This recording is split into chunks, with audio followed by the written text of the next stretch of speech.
Bonjour à tous. Beaucoup de sujets télescope en ce 16 janvier 2023. Nous avons beaucoup de sujets à traiter, je dirais.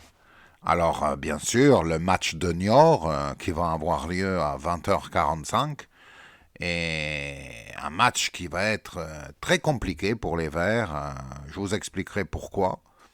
Car, contrairement à l'ambiance générale, moi je pense que ce match sera très dur à gagner. Ensuite, bien sûr, le mercato, il faut quand même souligner les efforts de nos dirigeants et être moins sévère avec eux. Alors les supporters qui font grève, c'est bien joli, mais je crois qu'il y a quand même d'autres sujets pour faire grève dans ce pays. Enfin, tout de même. Eh oui, eh oui, il y a quand même des choses qui sont en train d'être faites qui méritent plus de faire grève que Saint-Étienne, qui a quand même une équipe en mesure de remonter le classement et de ne pas descendre. Assurément, ce mercato va nous le permettre en tout cas. Ensuite, eh bien, il y a aussi bien sûr Roros. Roros qui veut répondre. Il y a eu encore un commentaire ou deux auquel il a envie de répondre. Mais malheureusement, du fait des commentaires, nous n'avons pas autant bénéficié de son avis technique. Car n'oublions pas que Roros, ce fier Algérien, n'est pas n'importe qui. Il a été entraîneur d'une équipe de pupilles. Et puis, il y aura aussi, mais peut-être pas aujourd'hui, j'attends qu'il vienne, mais je ne suis pas sûr, mon ami Jeannot de Marseille, qui est aussi un grand connaisseur de l'AS Saint-Étienne, qui a joué avec nous quand nous étions jeunes, avec Laurence et moi, et donc il viendra donner parfois un avis disons, extérieur au club. Donc c'est intéressant, car Ross et moi, nous sommes à Saint-Étienne, mais lui est à Marseille, mais pas souvent ici. Il a sa belle-fille qui vit à Saint-Étienne et il vient la voir de temps en temps. Et puis, bien sûr, il faut revenir sur le match de Laval, car le match de Laval, j'avais quand même fait un gros oubli sur l'équipe de Laval et c'est étonnant qu'aucun des nombreux abonnés ne m'ait repris. Alors déjà, il faut savoir que quand ils ont rencontré Kiev, il y avait bien Oleg Blokin dans l'équipe de Kiev, et ça, je l'avais oublié, et que et qu'il faut savoir qu'ils se sont qualifiés, mais in extremis, ça je l'avais dit. Et j'avais oublié de vous dire que à cette occasion, Jean-Michel Godard, le gardien de Laval de l'époque, avait dit « Ils nous ont pris pour des schtroumpfs, on les a bien schtroumpfés ». Alors, c'est une phrase qui est restée dans les annales. Ils nous ont pris pour des schtroumpfs, on les a bien schtroumpfés. Et par la suite, ce joueur fut appelé le Grand Schtroumpf. Allez, à tout de suite pour parler de Niort à présent, des chamois, bien sûr.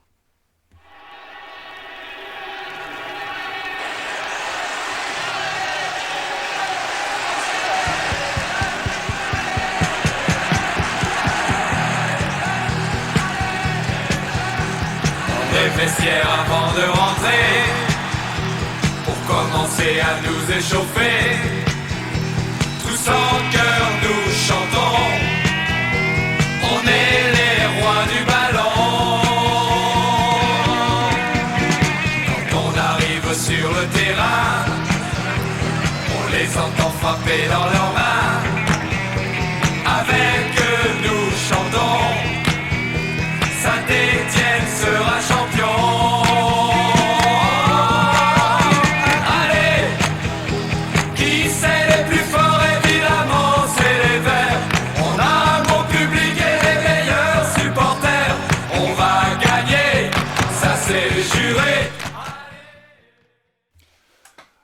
Et nous nous retrouvons donc pour parler de plusieurs sujets. Alors, d'abord, il y a le match de Laval. Une fois de plus, Euranda SSE, carton rouge. Total SSE également, qui a une très bonne chaîne. On fait des comptes rendus qui sont fidèles à ce que j'ai pensé également, ainsi que Roros, avec qui j'en ai discuté. Nous avons d'ailleurs vu le match ensemble. Alors, en fait, oui, le match proprement dit a été un match serré, On a vu une équipe de Laval qui est venue pour faire le match nul et ils ont joué à fond derrière. Ils venaient de prendre plusieurs cartons, donc c'est ce que j'avais dit d'avant le match, qu'ils étaient revanchards, qu'ils voulaient surtout pas se prendre un carton. Et un peu comme ces équipes faibles en Coupe du Monde qui se prennent un carton en premier match et qui après resserrent les boulons. Donc c'était très difficile pour Saint-Étienne de pouvoir jouer. Quand j'ai vu certains commentaires qui ont critiqué Charbonnier, c'était un peu difficile de le critiquer. Il n'a pas eu de balle à négocier car c'était verrouillé. Et en deuxième mi-temps, il a raté effectivement une occasion, mais il a bien tiré, il a fait le bon geste quand il fallait, dans le bon timing. Et je crois qu'on peut féliciter Charbonnier d'une bonne prestation, de même que Crasso, qui a apporté un plus lorsqu'il est rentré, qui a fait une de ses meilleures prestations sur le maillot vert, je dirais. Et donc, on a également vu, notre défense n'a pas été très sollicitée, il est difficile de la juger, vu que Laval n'avait pas d'armes offensives dans ce match. Et dans l'ensemble, la victoire est méritée, je pense. Et ces 3 points nous font du bien, indubitablement, et nous permettent de remonter, non pas au classement, mais de recoller aux autres équipes. Mais ça, les collègues l'ont déjà dit, mes confrères. Et il faut revoir leurs vidéos, d'ailleurs, si vous n'avez pas eu un bon compte-rendu de ce match. Ce n'est pas mes quelques mots qui suffiront à débriefer, comme on dit dans le langage des youtubeurs. Alors autrement, eh bien, il faut parler un peu du mercato, mais en 2 mots, car là encore, les vidéos sont nombreuses. On voit que Saint-Étienne a été très actif et a pris des bonnes pioches dans l'ensemble, surtout avec les 3 premiers. Larsonneur, hein, qui était absolument nécessaire, vu les prestations de nos 3 gardiens, enfin, surtout de Dreyer et Green, parce que Fall a fait une copie parfaite quand il est rentré, mais il n'a pas eu grand-chose à faire lui non plus. Et nous pouvons voir aussi que Appia a amené beaucoup de confort dans sa zone.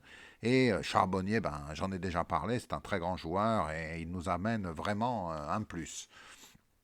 Et puis les 2 nouveaux qui viennent d'être recrutés, on ne peut pas trop savoir. Kader Bamba a la réputation d'être un joueur un peu avec des œillères, mais il est rapide et pour la Ligue 2, ça pourrait amener un plus. Il n'est pas très efficace au niveau des buts marqués, mais il peut servir Charbonnier dans des bonnes conditions peut-être, on verra. Quant à Nkoukou, j'ai eu des échos plutôt défavorables sur des forums d'Everton. Mais nous verrons, c'est quand même un niveau plus faible la Ligue 2 et ce fut un espoir de l'OM. Donc peut-être que là, Jeannot de Marseille pourra nous apporter son point de vue. Je l'attends, mais je ne sais pas s'il va arriver à temps. Il est chez sa belle-fille actuellement. Alors voilà, donc un mercato prometteur qui semble garantir une remontée au classement. C'est ce que je crois du moins. Et puis ensuite, bien sûr, il faut parler de Niort qui nous attend ce soir, les Chamois. Alors c'est un club qui a été créé en 1925 par un certain Charles Bonneau ou Boineau. Alors ce monsieur était le fils d'un chamoiseur. C'est-à-dire en fait, c'était à l'époque la spécialité, je crois que ça l'est un peu toujours, mais des procédés techniques sont différents, du chamoisage. C'est une technique qui consiste à travailler un cuir très souple pour en faire des gants, parfois donner de la posserie aux chausseurs aussi, il me semble. Et donc, fort logiquement, comme il a créé cette équipe, ça devait être une équipe corpo, hein, sans doute, corporatiste. Il a appelé les chamois niortais. Ça n'a rien à voir, vous voyez, avec l'animal, comme beaucoup le croient à tort et l'ont dit sur des commentaires. Mais non, les chamois niortais, en fait, c'est parce que ça vient de cette chamoiserie et de ce cuir. Donc c'est une équipe en fait qui n'a pas eu grande ambition, il faut bien le dire. Hein. Leur stade, ce qui est le stade de la Venise verte initialement, c'est le quartier où était implanté le stade, ne fait que 6000 places. Vous voyez ? Même si je crois que lors de leur saison en D1, il a été rempli à ras-bord et il a pu contenir 16 000 personnes lors d'un match contre l'OM. Mais Par la suite, ce stade a été débaptisé plutôt, et c'est appelé stade René Gaillard.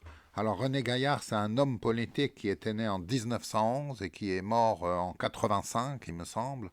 Et c'était un socialo, hein, c'était un gauchiste. Et il a fait du bien pour sa région, il a été maire de sa ville. Son frère a été aussi maire d'une ville voisine.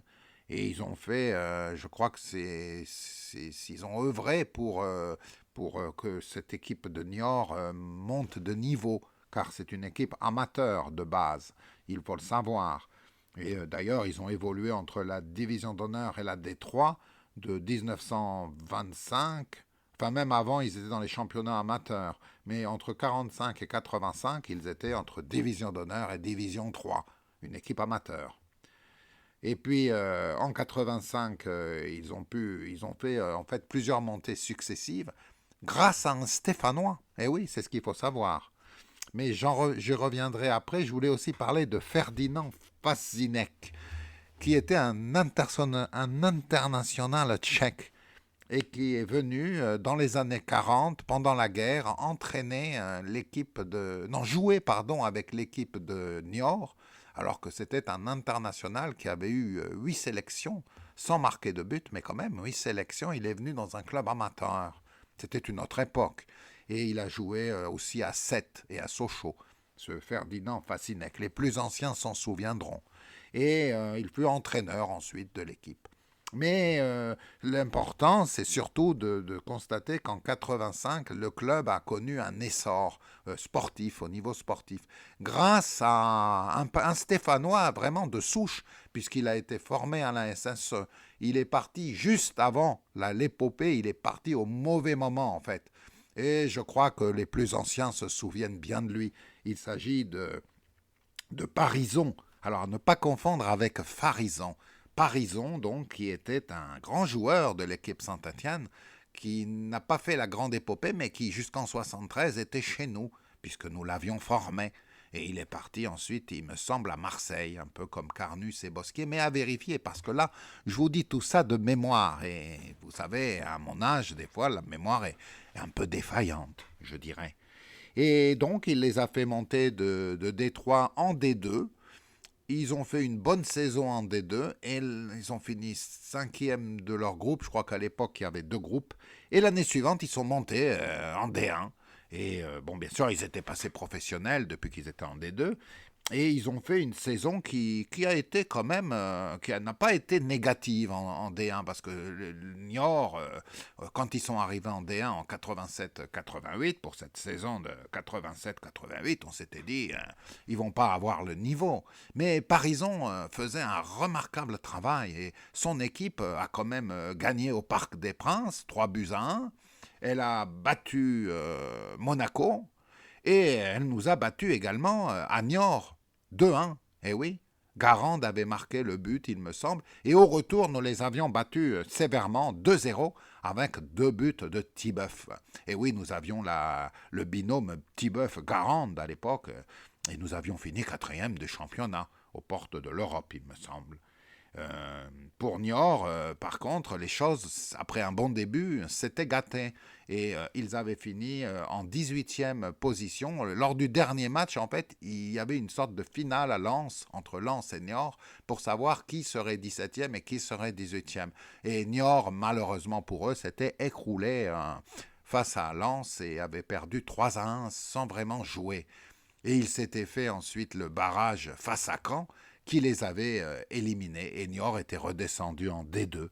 Ce fut leur seule année en D1, donc vous voyez, c'est pas un grand club, les Chamois niortais. Et par la suite, eh bien, ils ont vivoté au sein de la D2. Ils sont redescendus dans les années 2010, je crois, ou un peu avant, et par la suite, ils sont revenus encore en D2, et actuellement, c'est une équipe de Division 2 qui joue le maintien, qui l'avait joué l'an dernier, qui le rejoue cette année. Il faut savoir qu'à la tête de Niort, vous avez les frères Hanouna, un peu, si vous voulez, c'est un petit peu le boxon apparemment, de ce que j'ai cru comprendre. on fait un peu n'importe quoi. Mais l'édifice se tient. Et il faut savoir que Ethan Hanouna et Michael Hanouna ont pris cette équipe avec des moyens et une certaine vulgarité, semble-t-il. Ils ont déjà eu des propos assez vulgaires. Euh, alors, bien sûr, pour nous, ça n'a rien à voir avec Saint-Étienne, quoi. C'est un petit club avec des dirigeants un peu vulgaires. Enfin bref. Alors j'ai vu que la plupart des commentateurs pensent que Saint-Étienne va enchaîner, mais ils oublient de voir ce qu'a vient de faire Niort.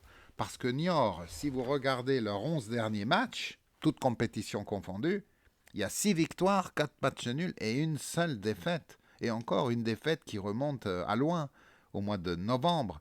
Là, ils sont sur une série de 8 matchs sans défaite. Ils restent sur un bon match nul à Rodez, 1-1, une large victoire à Granville en Coupe de France, 3-0. Ils ont battu Pau à domicile, 2-1. Ils ont été faire match nul à Metz, qui est une équipe qui marche très fort, 0-0. Ils ont battu Bordeaux, chez eux, 5-3, ça devait être en amical. Et puis, ils ont battu une équipe de D1, qui est certes dernière, mais quand même, il fallait la battre, 1-0, pendant la Coupe du Monde. Ils ont éliminé Bergerac, qui nous avait éliminés l'an dernier. Et ils les ont éliminés au pénalty, 0-0. Une équipe qui était allée assez loin en Coupe de France. Ils ont fait un bon match nul à domicile, 1-1, et leur dernière défaite remonte à Laval. Ils avaient perdu 2-1. Donc, c'est une équipe qui a engrangé les points, qui était dernière en début de saison. Quand nous avions laissé la dernière place, c'est eux qui l'avaient prise. Et donc, on peut voir qu'ils ont le vent en poupe. Ils ont un très bon joueur, leur numéro 10, Petouba, un nom comme ça, et un autre attaquant, un nom en Lemina, un nom comme ça, qui est bon aussi, vous voyez. Quand j'ai entendu dire qu'ils n'avaient pas d'attaque, c'est pas tout à fait vrai. Ils marquent des buts, ils ont une défense solide. Ils sont pas, dans les derniers matchs, c'est une équipe presque de haut de tableau finalement. Donc c'est un match qui va être très difficile, avec un stade qui va être plein à ras-bord. Bon, c'est un stade avec une piste d'athlétisme autour, donc l'ambiance forcément va pas être non plus folichonne, hein. Senior, quoi. C'est le stade René Gaillard. Ce n'est pas le New Camp. Mais quand même, je pense que le match sera difficile pour Saint-Étienne, qui devra en plus composer avec les nouveaux joueurs qui vont certainement être intégrés et dont on ne connaît pas bien la valeur. Je parle des deux derniers. C'est peut-être des joueurs pas si forts que ça. Il faudra voir. D'ailleurs, j'ai à côté de moi Roros. Alors Roros, d'abord bonjour. Eh bien, je voudrais te demander ce que tu penses de ce match. Est-ce que pour toi, le match va être compliqué ou non à gérer, je dirais? Ben, je... Le Niort, c'est vraiment une petite équipe. Saint-Étienne doit gagner à Niort. Saint-Étienne, il a 10 titres de champion. Et Niort, une seule saison en Division 1. Il n'y a pas photo. Oui, d'accord, je comprends. Là, tu parles d'un point de vue historique, mais la forme du moment plaide plutôt en Niort, qui semble avoir une équipe qui carbure, hein. Contrairement à ce que j'entends ça et là, il est logique de faire confiance à Niort pour la victoire, non? Qu'est-ce que t'en penses? Écoute, je sais pas, on verra bien. Moi, je voulais répondre, Nardine, à ceux qui ont mis les commentaires. Oui, d'accord, Roros, mais on peut déjà un peu parler quand même de l'équipe. Qu'est-ce que tu penses de Nkoukou? Ah, bah, je connais pas, moi. C'est qui ce mec? Je connais pas. Et est-ce que tu crois que Kader Bamba va apporter un plus offensivement? Kader Bamba, ça sonne bien, hein, ça fait brésilien. Ça en jette comme nom, Kader Bamba. Bah ouais, forcément, ça va être un bon joueur, ça. Ok, merci Roros. Sinon, qu'as-tu pensé de la performance de Saint-Étienne face à Laval, est-ce que tu as trouvé que nous étions en progrès? Tu avais pronostiqué une défaite des Verts, je le rappelle. Quel est ton point de vue à présent? Tu sais, Laval, ça a été une bonne équipe. Après, il y a le match, voilà quoi. D'accord. Alors, tu voulais répondre aux commentaires, je crois. Alors, tu as eu plusieurs commentaires. Tu en as sélectionné, il me semble, 3. Déjà, Oranda SSE qui te dit bonne année à toi, à tes proches, à Roros. Même si je ne comprends pas ce qu'il veut dire. Que tu voulais répondre déjà? Ouais, bonne année à lui. C'est bien, voilà quoi. D'accord. Tu avais eu une altercation avec Monsieur ADMJ que tu avais insulté, il me semble. Il te dit bonjour, je suis choqué par les insultes de Roros. D'ailleurs, je vois pas ce qu'il apporte comme analyse pointue. Il n'a pas l'air de connaître le football, votre ami. Tu as une réaction par rapport à Monsieur ADMJ? C'est quoi ce bâtard là? Qu'est-ce qu'il veut lui? Qu'est-ce qu'il cherche? Je lui ai dit, s'il veut me trouver, il vient à Geoffroy Guichard. Le prochain match contre Sochaux, je suis toujours dans la même tribune. Il m'a vu sûrement. Ce bâtard là, ce fils de pute là. Qui vienne. Moi je connais pas le football, j'ai entraîné une équipe de pupilles, des noms moques, Yetaham, et Neyek. Ok, on va s'arrêter là. Et enfin, un petit mot peut-être à la charmante Aliciane Marie-France. Un joli nom, Marie-France, qui fleure bon notre terroir. Tu as quelque chose à lui dire? Elle t'a dit, vous donnez perdante l'équipe de Saint-Étienne, c'est pas sympa, vous ne soutenez pas les Verts. C'est vrai, Roros, tu ne soutiens pas les Verts, pourtant tu es stéphanois, enfin, tu es algérien, mais tu es stéphanois maintenant. Pourquoi tu ne soutiens pas les Verts? Déjà, je veux dire merci à cette femme, qui est très jolie, cette demoiselle, et elle peut venir me voir elle aussi dans la tribune.